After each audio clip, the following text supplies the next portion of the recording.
ഇറാൻ്റെ jelly fish ഡ്രോണുകളുടെ കഥ കേട്ടോ നിങ്ങൾ. അതായത് F-15 പോലത്തെ വിമാനങ്ങൾ, അമേരിക്കയുടെ വിമാനങ്ങൾ ഇറാൻ അതപ്പം തീർക്കുമെന്ന് പറഞ്ഞ് പോയതാണ്. ഈ വിമാനം കത്തുന്ന സമയത്ത് ഈ പറഞ്ഞ പൈലറ്റുമാർ കണ്ടത് ഇറാൻ്റെ ജെല്ലി ഫിഷിനെ പോലത്തെ ഡ്രോണുകൾ ആകാശത്ത് ഇങ്ങനെ തിരിച്ചും മറച്ചും ഓടുന്നതാണ് പറഞ്ഞത്. അതായത് അത്രക്ക് കണ്ണെന്ന് പൊന്നീച്ച പാറെന്നൊക്കെ പറഞ്ഞല്ലോ, ഇവൻ്റെയൊക്കെ കണ്ണെന്ന് പറയുന്നത് ഇറാൻ്റെ ജെല്ലി ഫിഷ് ഡ്രോണുകളാണ്. അപ്പോൾ CNN പുറത്തു വിട്ടിട്ടുള്ള ഒരു വാർത്ത, അതായത് F-15 കത്തുന്ന സമയത്ത് അതിന് ഇജക്റ്റ് ആയി പോയിട്ടുള്ള പൈലറ്റുമാരുണ്ടല്ലോ, അതിലൊരു പൈലറ്റ് പറഞ്ഞിട്ടുള്ള കഥ അവർ പേടിപ്പെടുത്തുന്നത്, അല്ലെങ്കിൽ ഇറാൻ എന്ന് പറഞ്ഞു കഴിഞ്ഞാൽ പെട്ട നിക്കറിൽ മുള്ളുന്ന തരത്തിലുള്ള പൈലറ്റുമാരുടെ കഥകളാണ് ഇപ്പോൾ പുറത്തോട്ട് വരുന്നത്. CNN-ൻ്റെ ഒരു റിപ്പോർട്ടാണ്. നമുക്ക് ജസ്റ്റ് ചെറിയ വീഡിയോ ആണ് എങ്കിലും ആ വീഡിയോൻ്റെ സത്യാവസ്ഥ, ഇറാൻ്റെ കയ്യിൽ ഇനി ശരിക്കും ജെല്ലി ഫിഷ് ഡ്രോണുകൾ ഉണ്ടോ എന്ന് നമുക്ക് അറിയണ്ടല്ലോ. ഇറാൻ പല സാധനങ്ങളും ഒളിപ്പിച്ച് വെച്ചിട്ടുണ്ട്, ഇനി പുറത്തെടുക്കാണ്ടെന്ന് പറഞ്ഞു. അക്കൂട്ടത്തിൽ വല്ലതും നമ്മൾ ആരും അറിയാണ്ട് ഇറാൻ പുറത്ത് വിട്ടോ എന്നുള്ളൊരു ജിജ്ഞാസ നിങ്ങൾക്കില്ലേ. അപ്പോൾ നമുക്ക് ഈ വീഡിയോയിൽ അതിനെപ്പറ്റിയാണ് പറയാൻ പോകുന്നത്.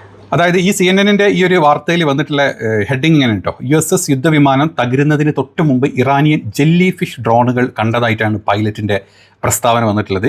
ഇറാനിൽ വെച്ച് വെടിവെച്ച്, അതായത് ഇറാനിൽ അങ്ങോട്ട് പോയിട്ട് വെടിവെക്കാൻ പോയിട്ടുള്ള F-15 വിമാനങ്ങൾ ഉണ്ടായിരുന്നു അല്ലേ. അങ്ങനെ പോയിട്ടുള്ള ഒരു F-15 വിമാനത്തിൽ ഇറാൻ സ്ട്രൈക്ക് ചെയ്തിട്ട്, ഇറാൻ്റെ ഡ്രോൺ അല്ലെങ്കിൽ ഇറാൻ്റെ താഴെ നിന്നുള്ള ഇൻ്റർസെപ്റ്റ് ചെയ്തിട്ട് സ്ട്രൈക്ക് ചെയ്ത സമയത്ത് ഈഗിൾ F-15E സ്ട്രൈക്ക്, ആ വിമാനത്തിൻ്റെ പേര് ഈ വിമാനമായിരുന്നു. വിമാനത്തിലെ പൈലറ്റ് തൻ്റെ വിമാനം തകരുന്നതിന് തൊട്ട് മുമ്പ് ആകാശത്തേക്ക് ഇജക്റ്റ് ചെയ്തിട്ട് തെറിക്കാൻ പോകുന്ന സമയത്താണ് ഈ അതീവ വിചിത്രമായിട്ടുള്ള ഒരു ജെല്ലി ഫിഷിൻ്റെ ആകൃതി രൂപത്തിലുള്ള ഇറാൻ്റെ കൂട്ടത്തോടെയുള്ള ഡ്രോണുകൾ കണ്ടതായിട്ടുള്ള വെളിപ്പെടുത്തൽ ഉണ്ടായിട്ടുള്ളത്. അപ്പം സത്യത്തിൽ ഇത് ഉണ്ടോ? ഇതൊക്കെ കണ്ടിട്ട് മൊത്തം ആൾക്കാർ ഇങ്ങനെ ഞെട്ടിയിരിക്കുകയാണ്. സത്യത്തിൽ എന്താ നടന്നത് വെച്ചാൽ, പ്രധാനപ്പെട്ട ഇതിൻ്റെ ഉള്ളടക്കം എന്ന് പറഞ്ഞു കഴിഞ്ഞാൽ, ആകാശത്തെ ആ ദൃശ്യം, അതായത് ദൗത്യത്തിന് ശേഷമുള്ള വിശദീകരണത്തിൽ ആകാശത്ത് ഡ്രോണുകളുടെ വലിപ്പമുള്ള മെയിൻ ഫീൽഡ് കണ്ടതായിട്ടാണ് പൈലറ്റ് വിവരിച്ചിട്ടുള്ളത്.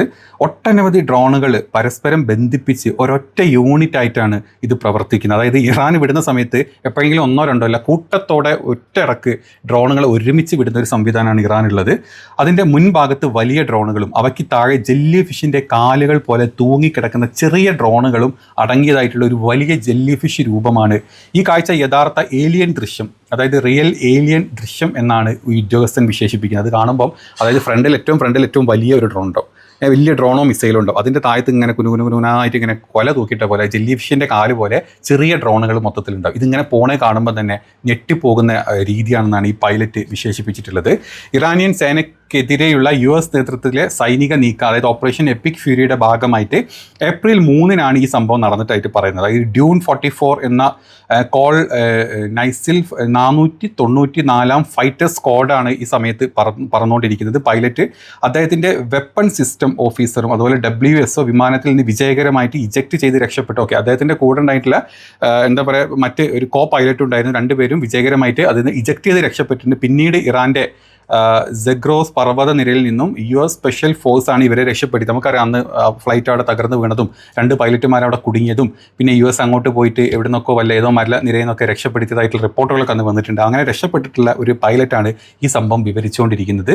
ഇതിൽ സാങ്കേതിക പ്രാധാന്യത്തെപ്പറ്റി ആൾക്കാർ പറയുന്നത്, പ്രതിരോധ വിദഗ്ധരുടെ അഭിപ്രായമാണ് ഈ രൂപത്തിൽ ഇറാൻ്റെ അത്യാധുനിക 1-to-many മെഷ്ഡ് നെറ്റ്വർക്ക് അല്ലെങ്കിൽ സങ്കീർണമായിട്ടുള്ള ഡ്രോൺ സ്വാമിംഗ് ആണ് ഈ ശേഷി ഇങ്ങനെ ചെയ്തിട്ടുള്ളത് എന്നാണ് അവർ കണക്കാക്കുന്നത്. ഈ സാങ്കേതിക വിദ്യ വഴി ഒരൊറ്റ ഓപ്പറേറ്റർക്കോ അല്ലെങ്കിൽ ഓട്ടോമേറ്റഡ് സിസ്റ്റത്തിനോ ഒരേ സമയം പരസ്പരം ബന്ധിപ്പിച്ച നിരവധി ഡ്രോണുകളെ നിയന്ത്രിക്കാനോ, അതായത് ഇങ്ങനെ പോണ സമയത്ത് ഇതിനെ നിയന്ത്രിക്കാൻ എളുപ്പമാണെന്നാണ് പറയപ്പെടുന്നത്. അതായത് ഇങ്ങനെ കൂട്ടത്തോടെ പോണ സമയത്ത് ഇത് ഒരൊറ്റ ഓപ്പറേറ്റർക്ക് അല്ലെങ്കിൽ ഒരൊറ്റ ഓട്ടോമേറ്റഡ് സിസ്റ്റത്തിന് ഇതിനെ മൊത്തത്തിൽ നിയന്ത്രിക്കാനുള്ള ഒരു കഴിവുണ്ട് എന്നാണ് ഇതിന് സ്ഥിരീകരിക്കുന്നത്.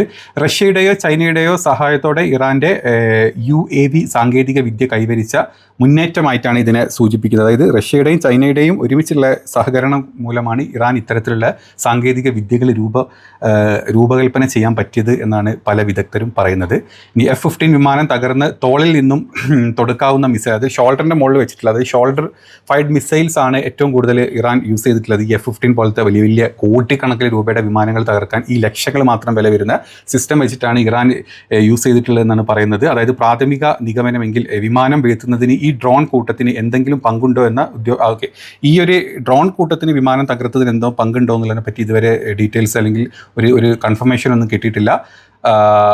വിമാനം വീഴ്ത്തുന്നതിൽ ഈ ഡ്രോണുകൾ കൂട്ടത്തോടെ അല്ലെങ്കിൽ സിംഗിളായിട്ട് വരാനുള്ള ചാൻസസും ഉണ്ട് എന്നാണ് പറയുന്നത്. ഇനി ലക്ഷ്യം നിർണ്ണയിക്കുന്നതിനോ ആകാശത്ത് തടസ്സം സൃഷ്ടിക്കുന്നതിനോ അതല്ലെങ്കിൽ ഇലക്ട്രോണിക് യുദ്ധ വാർഫെയർ നടത്തുന്നതിനോ ഇവ ഉപയോഗിച്ചിട്ടുണ്ടാവാം എന്നാണ് ഇപ്പം അമേരിക്കൻ വിദഗ്ധരുടെ സംശയമായിട്ട് അവർ പറയുന്നത്. എന്നാൽ പൈലറ്റ് കടുത്ത മാനസിക സമ്മർദ്ദത്തിലും തലയ്ക്ക് പരിക്കേറ്റ അവസ്ഥയിലുമായതിനാൽ ചിലപ്പം ഇതൊരു ഇലൂഷനായിട്ട് ഒരു ഹാലൂസിനേഷനൊക്കെ ആയിട്ട് തോന്നിയതായിരിക്കാം എന്നും ചില സൈക്കോളജിസ്റ്റ് ഇയാളെ നോക്കുന്ന ആളുകൾ സംസാരിക്കുന്നുണ്ട്. ചിലപ്പോൾ അതുകൊണ്ടും ആയിരിക്കാം, കണ്ട് പേടിച്ചിട്ട് ഇറാൻ്റെ ഒരു അറ്റാക്ക് കണ്ട് പേടിച്ചിട്ട് ബോധം പോയ അവസ്ഥയിൽ എന്തോ കണ്ട് പേടിച്ചതായിരിക്കാം എന്നും കൂടെ ഈ അമേരിക്കയിലെ ആളുകൾ ഇപ്പം പറയുന്നുണ്ട്. അപ്പം ഇറാൻ എന്താണ് സത്യത്തിൽ നിങ്ങളൊന്ന് ആലോചിച്ച് നോക്കി, ഈ വലിയ രണ്ട് രാജ്യങ്ങൾ ഇറാനും ഇസ്രായേലും കൂട്ടത്തിൽ അമേരിക്കൻ GCC ബേസുകളും എല്ലാം ഒരുമിച്ച് ഈവൻ UAEയുടെ മിറാഷ് പോലും ഈ യുദ്ധത്തിൽ പങ്കെടുത്തിട്ടുണ്ട്, വിമാനങ്ങൾ പങ്കെടുത്തിട്ടുണ്ടെന്ന് പറഞ്ഞു. ഇത്രയും ആളുകൾ ഉണ്ടായിട്ടും ഇറാനിൽ കുറേ നാശനഷ്ടങ്ങൾ ഉണ്ടാക്കി, കുറേ പേരുടെ ജീവൻ കളഞ്ഞു, പിന്നെ അയത്തുള്ള ഖാംനിയുടെ ഒക്കെ ജീവൻ പോയി, അങ്ങനെ ഒരുപാട് ആൾക്കാരുടെ ജീവൻ എടുത്തു എന്നല്ലാണ്ട് ഇറാനെ ഒരു ഇഞ്ച് ഭൂമിയെങ്കിലും ഇറാനിൽ പിടിച്ചെടുക്കാനോ അല്ലെങ്കിൽ ഇറാൻ്റെ റെജീമിനെ കംപ്ലീറ്റ്ലി ചേഞ്ച് ചെയ്യാനോ, ഇപ്പം ആറ്റോമിക് എനർജിയിൽ എന്തെങ്കിലും ചേഞ്ചസ് വരുത്താനോ, യുറേനിയം സമ്പുഷ്ടീകരണത്തിൽ എന്തെങ്കിലും ചേഞ്ച് വരുത്താനോ, അല്ലെങ്കിൽ പ്രോക്സികളുടെ സപ്പോർട്ട് ഇറാൻ്റെ അടുത്ത് നിന്ന് മാറ്റാനോ, ഇനിയിപ്പം എന്താ പറയുക ഇറാൻ്റെ മിസൈൽ ഉൽപ്പാദിപ്പിക്കുന്നത് തടയാനോ എന്തെങ്കിലും ഒന്ന് അമേരിക്കയ്ക്ക് പറ്റുമോ? ഇല്ലല്ലോ. അതായത് ഈ ഒരു 5-6 അജണ്ടയായിട്ട് യുദ്ധത്തിന് വന്ന അമേരിക്ക ഇസ്രായേലിൻ്റെ ഇപ്പോഴത്തെ അവസ്ഥ എന്താ? കുറേ പേരെ കൊന്നു, അവിടെ കുറേ പേര് മരിച്ചു. ഇറാൻ ഇപ്പോൾ 1000 കോടി നഷ്ടം ഉണ്ടെങ്കിൽ അമേരിക്കയ്ക്ക് ഒരു 10,000 കോടി നഷ്ടം ഉണ്ടാക്കി ഇറാൻ തിരിച്ചങ്ങോട്ട് ബേസുകളിലും അവിടെയും ഇവിടെയൊക്കെ ആയിട്ട് നമുക്ക് കഴിഞ്ഞ അവസാനം ഇറാൻ ഇപ്പോൾ $300 ബില്യൺ കിട്ടും. അതല്ലാണ്ട് മറ്റ് വല കിട്ടും. ഒന്നിലുമില്ലാത്ത ഹോർമോസിൻ്റെ നിയന്ത്രണം, അതിൽ കൂടെ ഇനി പോകുന്ന കപ്പലുകളുടെ നിയന്ത്രണം, ബാക്കി കിട്ടുന്ന പൈസയും ടോളും ബാക്കി കാര്യങ്ങളൊക്കെ ഇറാന് കിട്ടും. ഇറാൻ്റെ മേലുള്ള ഉപരോധങ്ങളൊക്കെ മാറി കിട്ടുകയാണ്. ഇറാൻ്റെ മേലുള്ള എണ്ണയുടെ സാങ്ഷൻസ് മാറുന്നു, കപ്പലുകളുടെ സാങ്ഷൻസ് മാറുന്നു, ഇറാൻ്റെ പ്രൊഡക്റ്റുകളുടെ സാങ്ഷൻസ് മാറുന്നു, ഇറാൻ്റെ തുറമുഖങ്ങളുടെ മേലുള്ള ഉപരോധങ്ങൾ മാറുന്നു. ഇനി എവിടെയാണ് ഈ നമ്മുടെ നാട്ടിൽ ഈ കുരച്ചുകൊണ്ടിരിക്കുന്ന ഈ സംഖ്യകളും ചെറുസംഖ്യകളും, അല്ലെങ്കിൽ നിങ്ങളൊന്ന് പറ, എവിടെയാണ് ഇവിടെ ഇസ്രായേലും അമേരിക്കയും ജയിച്ചത്? നഷ്ടങ്ങൾ 2 ഭാഗത്തും കഴിഞ്ഞ എല്ലാ നഷ്ടങ്ങളും കഴിഞ്ഞ് ബാക്കി വരുന്നത് ആർക്കാണ് കിട്ടിയത്? അത് അമേരിക്കക്കാണോ? ഇറാനല്ലേ കിട്ടിയത്? ഇനി എല്ലാം പോട്ടെ, ഇറാനും അമേരിക്കയും തമ്മിൽ ഇന്നലെ മറ്റേ ഈ സംഘികളുടെ ഒരു പാവപ്പെട്ട ദൈവം ഉണ്ടായിരുന്ന രവിചന്ദ്രൻ സി എന്ന് പറഞ്ഞിട്ടുണ്ട്. സാധാരണ നിങ്ങൾക്കറിയോ, സാധാരണ തോറ്റ് കഴിഞ്ഞ ടീമല്ലേ നഷ്ടപരിഹാരം ചോദിക്കുക. അപ്പോൾ ഇറാനല്ലേ നഷ്ടപരിഹാരം ചോദിച്ചത്, അപ്പോൾ തോറ്റത് ഇറാനല്ലേ? മരവാഴ ഇവിടെ 1-ാം ലോക മഹായുദ്ധം കഴിഞ്ഞ സമയത്ത് ജർമ്മനി അങ്ങോട്ട് തോറ്റു. ജർമ്മനിയാണ് അന്നത്തെ 3,000 കോടി 30,000 കോടിയോ അന്നത്തെ എതിർ പാർട്ടികൾക്ക് കൊടുത്തിരുന്നത്.